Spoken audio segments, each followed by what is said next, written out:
নাহমাদু সাল্লি আলা রাসূলিহিল কারীম আম্মা বা'দ। একজন ব্যক্তি আমাকে প্রশ্ন করেছে, যারা মুসাফির তারা কি কুরবানি করতে পারবে? তাদের উপর কি কুরবানি করা ওয়াজিব? খুব একটি গুরুত্বপূর্ণ প্রশ্ন করেছিল। যে ব্যক্তি মুসাফির হবে তার উপর কুরবানি করা ওয়াজিব না। সে যদি নফলের ওপর যদি কুরবানি করে, মুসাফির ব্যক্তি যদি নফল হিসাবে যদি কুরবানি করে, সে কুরবানি করা সব পেয়ে যাবে, কিন্তু তার উপর কুরবানি করা ওয়াজিব নাই। আরেকটি প্রশ্ন হচ্ছে, হাজি সাহেবরা হজে যায়, তাদের ওপর কি কুরবানি করা ওয়াজিব?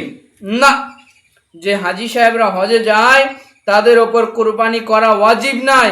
হ্যাঁ, ওই হাজি সাহেব যদি মক্কা শরীফে যদি 1-1.5 বছর ধরে থাকে, অথবা সে ওখানে স্থাপিত থাকার জন্য তৈরি হয়ে গেছে, অর্থাৎ মুকিম যাকে বলা হয়, সে হাজি সাহেব যদি মক্কায় থাকে, মক্কা থাকার পর যদি মক্কায় হজ করে, আর সে যদি মালিকে নিসাব হয়, তার জন্য কোরবানি করা ওয়াজিব হয়ে যাবে। কিন্তু মুসাফির হাজির জন্য কোরবানি করা ওয়াজিব না।